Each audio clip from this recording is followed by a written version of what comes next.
we are the joy and inspiration being brought into the communities. And yes, there are a lot of complicated issues out there that art can help address and work through, but we can't forget our first job is to inspire. Welcome back to Arts Unscripted. This is Monica Holt. My guest today is Jeffrey Haydon, president and CEO of Ravinia Festival, the oldest summer music festival in North America. Jeff spent his early career moving through orchestras on both coasts until he spent nearly a decade leading the Ojai Music Festival. It was there that he fell in love with the music festival format and never turned back. He joined Ravinia in September of 2020, walking into an institution in the midst of a COVID shutdown. But Jeff found that the absence of business as usual was actually a true opportunity. This summer, Ravinia will open a fully renovated $70 million pavilion that started as a list of broken equipment that needed fixing and became a project completely reimagining the whole facility. That tells you something about how Jeff thinks about leadership, risk, and what it means to steward a place people love. Let's dive in.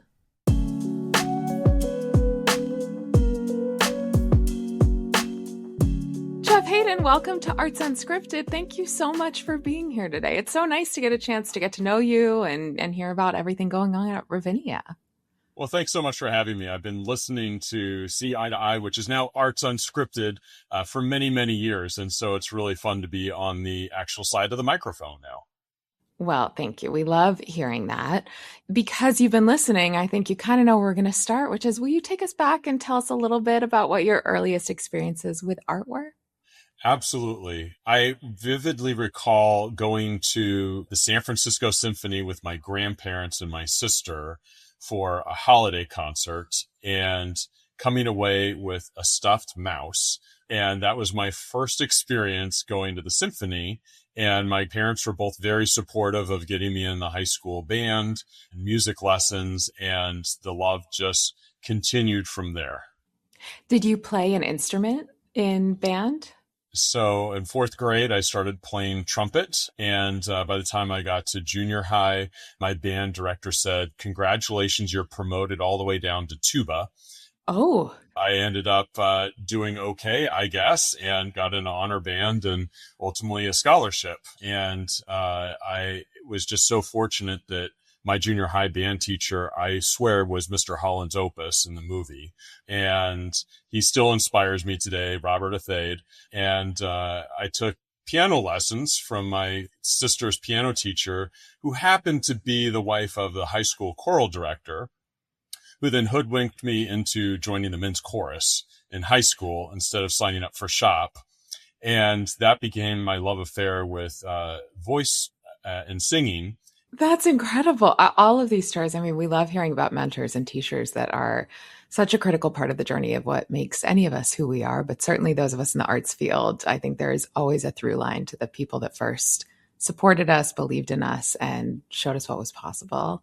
You mentioned that you were getting to go to concerts with your parents and with your family. Do you remember what it felt like sitting in the concert hall as an audience member when you were younger? I was in awe of going into this beautiful space and hearing this incredible music wash over me. And, hearing the brass was very exciting to me. So playing all the different brass instruments just about over my career was really fun. And fast forward now to be able to work with Chicago Symphony Orchestra brass section is a real treat. Oh, I'm sure. What's funny is your parents exposed you to music and the world of what ensemble playing means, but they also were entrepreneurs. So you were also looking at the world of business from a young age, which is kind of a nice compliment as you have these two worlds around you. What did you find interesting about running a business when you were growing up? Well, as I grew up, all different parts of my family had different businesses. And so I just thought it was normal, whether it's a retail store or real estate development, or we ran a Christmas tree farm for a while. And so you really learn things don't happen unless you do it. And you don't have grocery money unless you figure out how to make it work. And it doesn't matter what's in anybody's job title. Everybody's kind of has to figure it out. And so in many ways, that kind of sounds like running a nonprofit. It sure does. Do you think there was some amount of, risk-taking you saw when you were young that you've carried with you throughout your career? Yeah, as an entrepreneur, you're faced with risk all the time, and you have to decide what level of risk you're going to take. But at the end of the day, you have to be able to pay your bills. And so there's sort of that uncomfortable balance of we're not going to make it if we don't take risk, but if we take too much risk, we go into bankruptcy. And so again, very similar to nonprofits. You have to take a certain amount of risk in order to move forward, but everybody has to be very sober about what those risks are and mitigate against those on a daily basis. Mm. So you get to undergrad and you kind of have your first festival adjacent experience when you were chairing the performing arts series on your college campus. What drew you to that? And what did you learn in those first few years of being in the field, so to speak? So I was really fortunate that this small liberal arts college, University of Puget Sound in Tacoma, Washington, had a student programs division that was sort of a partnership between the president's office and student government. And they had different divisions. You could run the lunchtime band division or the movie division or the lecture division. And of course, I noticed at the activities fair that there was this table with posters of Arturo Sandoval and Tito Puente and all kinds of jazz greats playing at the university. And I thought, wow, how does that happen? That's interesting. And so I talked to the guy standing behind the table who I met at band a couple of days before. He signed me up. And after working concerts, hauling lighting cable and driving artists to the airport, it began a massive love affair that I have never left since. And did you know at that moment that this intersection was the career that you were going to pursue, music, business, backstage, how it all knit together? It was interesting. So when I went to college, I went in as a business major and a music minor. And I thought, well, maybe I'll just follow the real estate path that my dad had and buy buildings and fix them up. Then I realized, wow, there's this business side to the music that I love. And there are two different languages here that I actually understand, and it's fun to put it together. And actually, my dad ends up having the last laugh because he said, yes, you did all of that, but you actually are also in real estate development because you've done a lot more cooler projects than I probably have over time with capital campaigns. That's a really interesting point. And I think one that folks who are in the field and maybe growing their leadership don't realize just how much development, construction, operational, real estate will all rear their heads the more that you dig into an organization. So the mission is still the number one. And yet here we are having so many conversations about property. Okay, so after you graduated, can you tell us a little bit about the fellowship with the League of American Orchestras and what that entailed? Well, I think the fellowship was absolutely invaluable. This is truly an apprentice industry.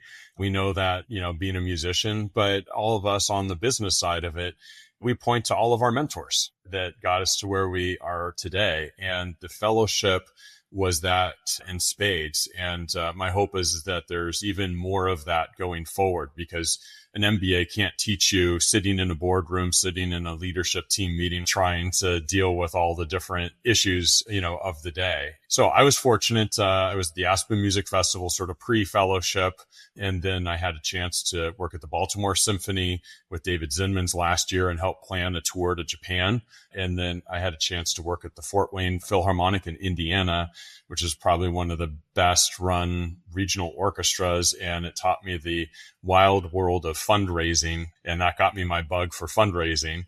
And then I pivoted and went back to the Seattle Symphony and had the opportunity to help move the Seattle Symphony from the Opera House to Benaroya Hall. And they actually entrusted the 22-year-old Jeff Haydon to run their day of music with 35,000 people going through that day. So that is so fun. You talked a little bit about Aspen Music Festival, and we've mentioned now Ojai Music Festival, and obviously you're now at Ravinia. What is it about this format of live performance, this festivalized nature, that keeps drawing you back?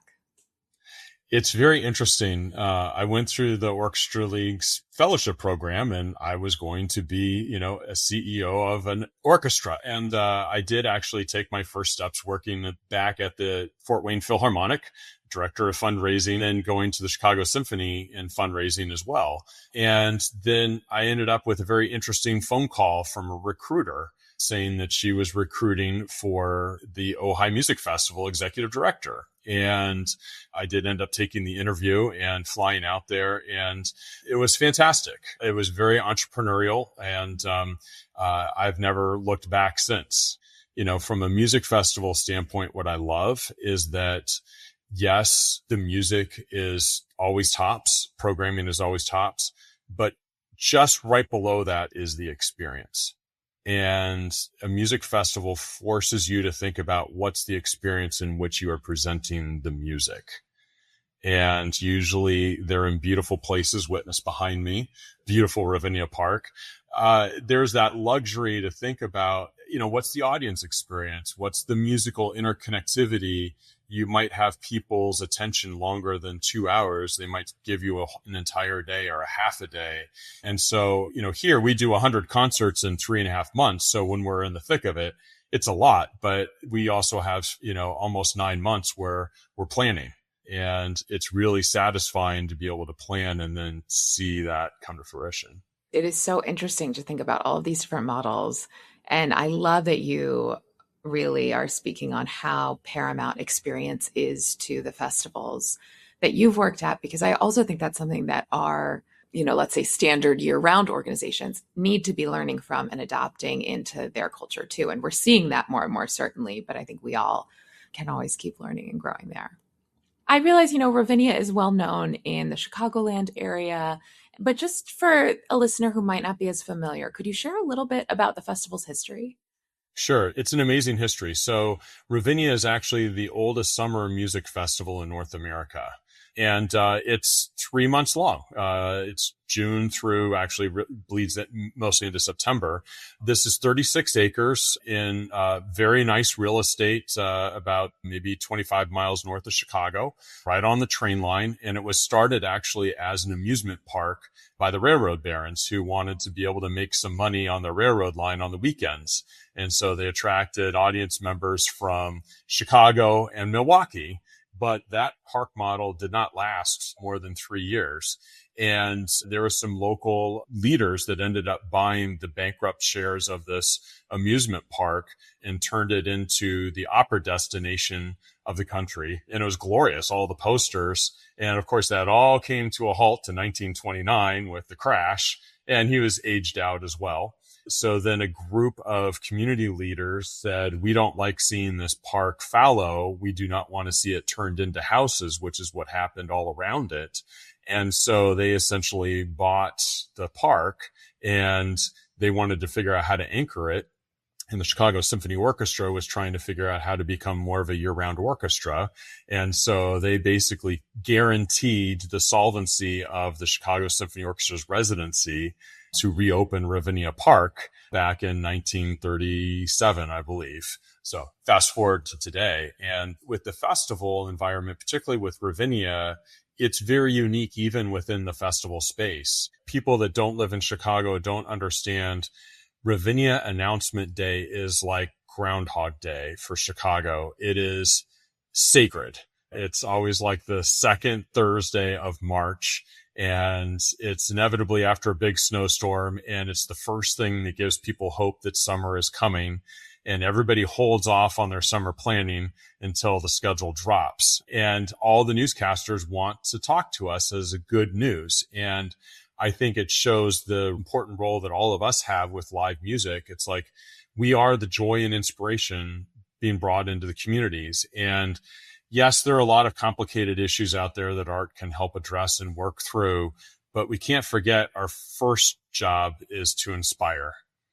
And sometimes we get distracted by trying to figure out all the issues, and that doesn't work if our hearts and minds aren't clear and inspired. And that's what that announcement day reminds me of every year, of just like, I could have heard all of the terrible things that happened in the news that day. And then it breaks to traffic and the weather and then Ravinia. And it's like the whole world changes in that newsroom. And that's what we bring to the world. And I would argue it's the most independent of all of the music festivals in the country. And what I mean by that is that we essentially rent the Chicago Symphony for 6 weeks. They're not in charge of Ravinia. They don't program Ravinia. We own our own 36 acres, which comes with all of the benefits of home ownership. The property is not owned or run by a municipality like Wolf Trap or Hollywood Bowl. We are also in the middle of a suburb environment. So we're not isolated. We've got a train that comes right by, and we also are not programmed by Live Nation.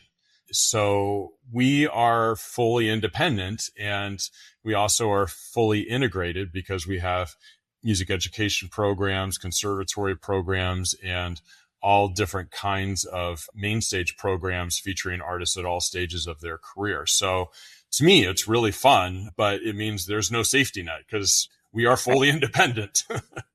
I was going to say it sounds ideal, but with the high reward opportunity certainly comes a bit more risk on that side. So you joined Ravinia in September of 2020. Yes.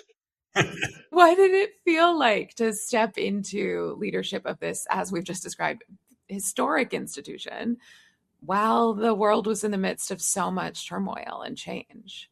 What struck me during the interview in, I think it was very late June of 2020, was that all of the interview committee made it a point to come in person to Ravinia Park. And we figured out how to sort of set up like the United Nations where we were all like 20 feet apart from each other. And I was the first of, several candidates that were to come through that day. And we started 20 minutes late because everybody was so happy to see each other and equally happy to be back at Ravinia. And it showed me the love that the board had for each other personally and the love that they had for this park that far outstripped anything I'd seen with the board and arts institution in my career to this day. And I walked away saying, this is where I want to work. I want to work for people that love a place this much. It strikes me that coming in that time frame, there's a pretty clear priority set right in front of you, right? That you're being handed. How did you, as a leader, space out the short-term response versus long-term strategy when you were stepping into the organization for the first time at its helm? It's a very good question. And it actually ended up being a fantastic time to join, certainly not without its challenges. But as you said, all of a sudden there was this clarity of focus in the organization. And it was all about how do we reopen in 2021? We have 36 acres outside.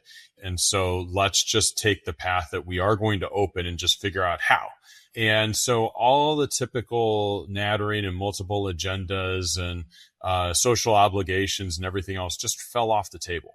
Everybody was focused on their Ravinia hat, and I have a certain skill or connection that can help us reopen. And so how do you sort of collect all of those different opportunities as a leader to make a plan? And then as soon as you get a plan, then something else changes and then you pivot, you make a new plan.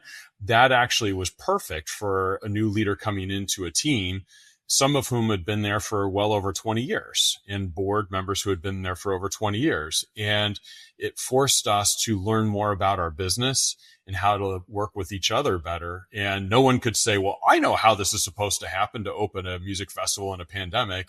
No.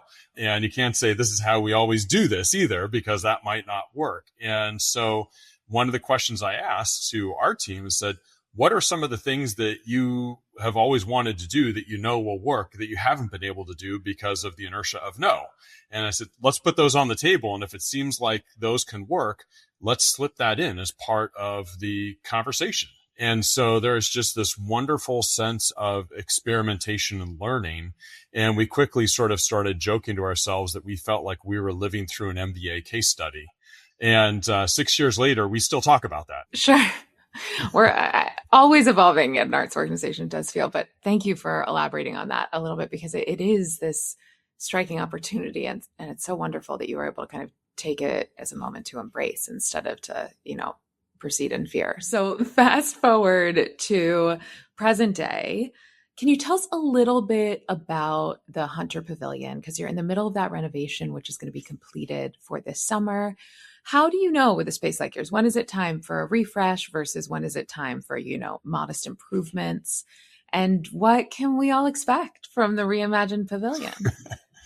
So I remember coming in for my interview and walking around the grounds and seeing Ravinia's iconic pavilion and looking inside. And I looked at the board chair and I said, seems like there's a little bit of a refresh that needs to take place here at some point, because the seats look like they were 100 years old and the stage looked like it was from the very early 90s and geometric crazy shapes. And he smiled and he said, yeah, you're probably right. And we left it at that. But it wasn't until when we were reopening for 2021 that our production team came through my office on a weekly basis saying, we went to go start up the lights and we found the electric circuits are not working well, or the stage walls are not moving well. They're rusted. And just every day it was like a different thing. And you can fix any one of those things, but the list started to become a little bit longer. And I said, time out. Let's not sign those contracts to fix those specific things. Let's get some help to assess how do we fully renovate this pavilion.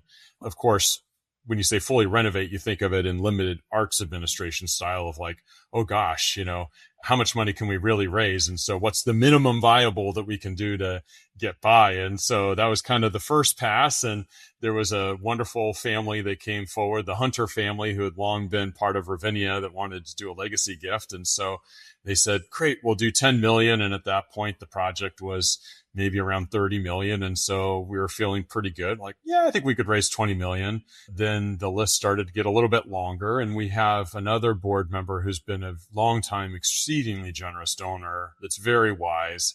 And I went to ask him for his gift. And he said, I've been listening to the board meetings and I think what you're doing is great. And I understand that you're very mindful of your resources, but I know that once you mobilize, you need to do everything.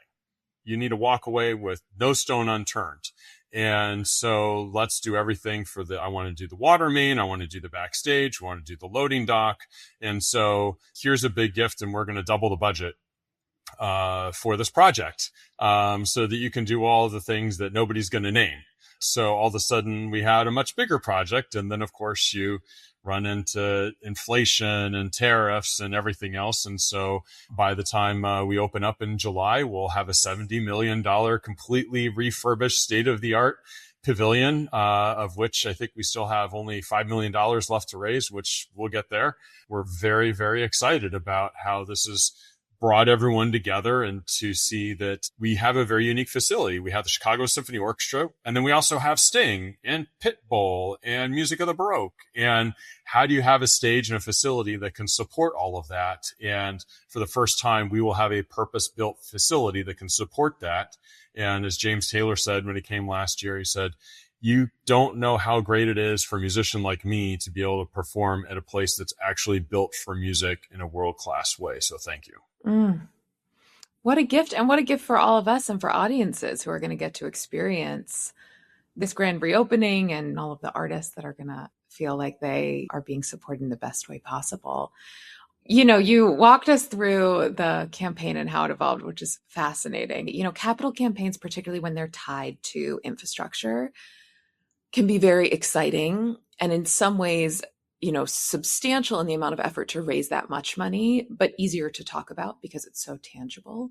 You've had so much experience fundraising throughout your career. What are some principles that you'd share or advice you'd share to folks who maybe are coming off of a capital campaign or don't have one in sight, but are trying to reinvigorate their audiences? Well, and fundraising can be terrifying for somebody that hasn't done it before. It's like, you want me to go ask somebody for money? How do I know how much? That's awkward. It's hard enough to ask mom and dad for money, let alone somebody else. And you got to put the fun into fundraising, first of all, because people want to have fun giving, but they give to a vision. They give to people, the relationships. They give to how an institution has walked the walk. They don't give to a glossy brochure. And you have to be a little bit bold sometimes in all of it and sort of stand up for yourself in the institution in the conversations, which feels a little uncomfortable sometimes when we feel like the supplicant asking for money. But in reality, we are the guardians of these institutions. And so I would say, go into it with a clear vision, a clear need, tenacious, dedicated, be creative. And it takes time. I remember in Ojai, the last gift that I got for the bowl was someone I'd been talking to for 2 months that would never end up giving. And I said, all right, you've got a day to decide, and I need $2,500 to make the campaign whole. And he said, well, can I underwrite the urinal? And I said, yes, you can. That's fine. Great. The last piece of it is you have to start with the annual fund campaign. And, somebody wants to sort of move their money. I'll say, no, I'm not going to take it. This place will not exist if we can't pay for the lights. We can't pay for the mission. This is above and beyond. And you only get that privilege to put your name on something if you're also supporting the organization from an annual fund standpoint. And I'm really proud to say with Ravinia right now, our annual fund is up over $1 million compared to last year at this point. And we have raised a lot of money this year toward the project. Now, we've still got a lot more to go, but that's fine. We'll still have fun doing it. Great advice all around and good reminders. Switching gears a little bit from the fundraising piece to the programming piece, you alluded to this. As you said, Ravinia is known for so much more than classical music. I think about, Labyrinth and Jacob Collier coming this summer, which we love to see. How do you think about the balance of the traditional music forms that Ravinia has been known for so many years with artists that might appeal to a different audience or a broader audience? It's a great question. And Ravinia obviously started off with Chicago Symphony and classical and dabbled with jazz, Louis Armstrong, Ramsey Lewis, and now Kurt Elling. But, as we started to get more into the pop realm, there was sort of this, purist thought of, well, we do that to pay the bills, but it's sort of at the little kids table from an art form perspective. And the pandemic gave us a great opportunity to come in and recognize that it's like Sting is every bit of an accomplished musician as Yo-Yo Ma is. And we need to recognize all of these musicians equally. There are some classical musicians that it's just a little bit more fun and dessert, just like there is, with rock as well. And that's fine. It's all part of a balanced diet. You can't eat meat and potatoes all the time.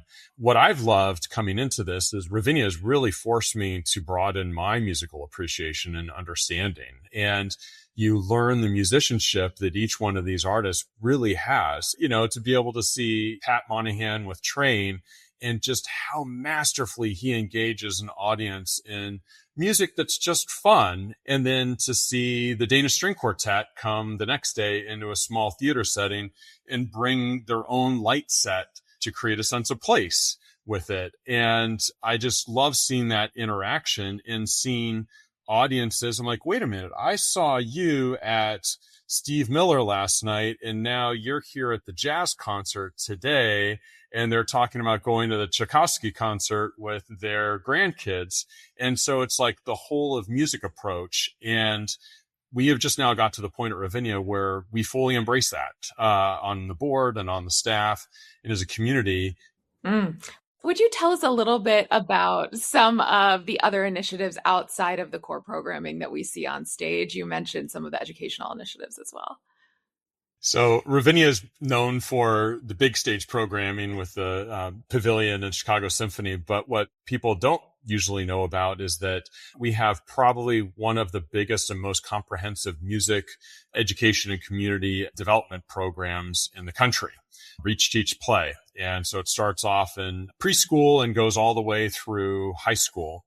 And it's anything from family music school, where you have 3 or 4 generations taking music classes together, to artists in residence in schools that don't have music, to actually a program where we're putting instruments in kids' hands and we're giving them music lessons, and they're performing and rehearsing at Ravinia, and we bring other orchestras to play side by side with them. And so it's some of the most rewarding activity that we do. And it's a massive part of our mission work, and it integrates with every single part of what we do at Ravinia. And that's been going on for about 25 years now. And then I would say the other piece is the Staines Institute, which will be celebrating its 40th anniversary in a couple of years. This is where you've got sort of pre-professional and early professional musicians that go through a very competitive process to be in residence here at Ravinia. And they're here all free. We pay for everything, room and board, tuition. They just have to get themselves here. That's the only thing that we ask of them. And then our alumni are the best of the best. This year we had 20 alumni up for Grammy Awards. So really it's a fully developed ecosystem of arts here, which is great. I'm so glad that you drew our attention to that ecosystem of work, because I think that's how you talk about how we transform institutions through all of these pieces, understanding what the whole is and not just seeing them as different streams or different silos that happen to be under one roof. What's one piece of advice that you wish someone would have given you earlier on in your career that you could impart for our listeners now? I think it's actually a variation of what we just talked about, is that, a lot of us do come from the classical music world, and, we're not immune to rock and roll and culture and whatnot. But I think to really force ourselves to understand the art of non-classical music. And I was struck by board members that were as devoted art aficionados of rock and roll as my classical music donors were. We presented an artist from India named A.R. Rahman, and he is the king of Bollywood, and he has actually produced more CDs than any other artist in history, and won just an insane number of Grammy Awards. And it was not a sellout concert. We sold probably 60%. But something like 75% of that audience was new to file, brand new. And I had more fun during the entire show. I did not know anything that he was performing. The audience loved it. We were singing, we were dancing. It's still one of my top 5 favorite shows. And it showed me the power of music to, unite a community, to bring people together, and, just to be a sacred place. And so we've used that as a great operational example, but more importantly, an audience development example. Mm. We've talked about some of the places that you worked throughout your career, obviously focusing on Ravinia, but you also mentioned Caramoor, and just thinking about the diversity of experience at all of these institutions, and being across the country. In this moment, what is giving you hope about the future of live performance and the arts in general? That live music moment. We are just becoming so increasingly digital, but, people literally want to come and touch grass at Ravinia. Yeah. Well said. And, people want to be together. And I walk around on a night where there's 14,000 people in the park. They're all from different backgrounds, socioeconomic, experience, political, religious, you name it. And nobody cares. Everybody is there to enjoy each other, to love the moment. And once you taste that, you have a thirst for that grows. And we just have to get past that inertia to just give people their first dose again. And so how can we be the dealers of music and inspiration? Mm. Well, before I let you go, I'm going to walk through our quickfire culture segment. So I hope you're prepared. And if not, it'll be even more fun. What is one piece of culture that you are currently obsessed with? You actually mentioned him earlier, Jacob Collier. As a singer, I just love him, and his musicianship, of course, is insane, his creativity, but just that ability to unify 14,000 people in the drop of a beat. And I saw that also in a different way with Lindsey Sterling with her electric violin. And there's something that we need to embrace with that. Mm. If you could go back in time, what is a live performance or event that you would want to attend? I would say Louis Armstrong coming here in 1956.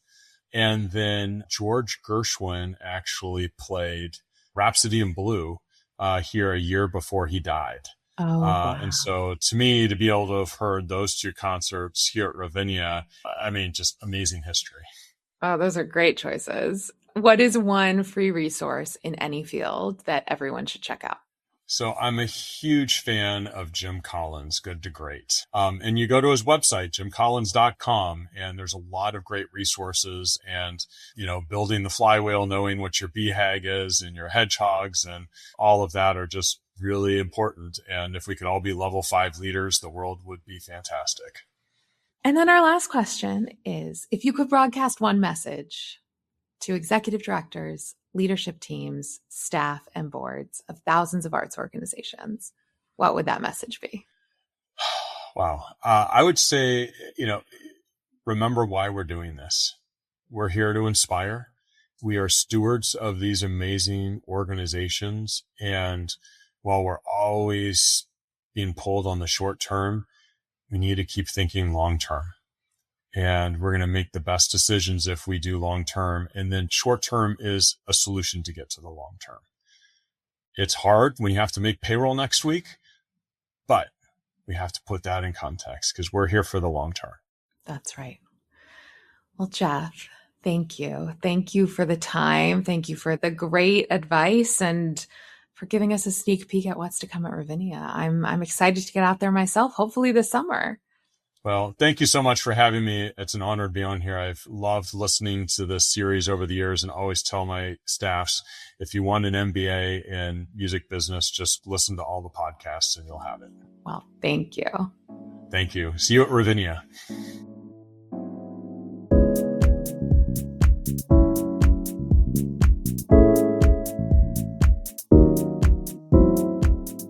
Thank you again to Jeff for the conversation. And that's now a wrap on our spring 2026 season of Arts Unscripted. A huge thanks to our team behind the scenes, including Karen McConerty, Yaya Stem, Stephanie Medina, Jess Barabee, and Rachel Purcell Fountain. Most importantly, thank you so much for listening, sharing, and being part of our community. We're taking a brief summer hiatus, but we can't wait to be back with you this fall with more exciting guests, great conversations, and library shoutouts. Take care of yourselves and each other this summer, and don't forget to reach out to me and Capacity to let us know what you want to hear most on Arts Unscripted.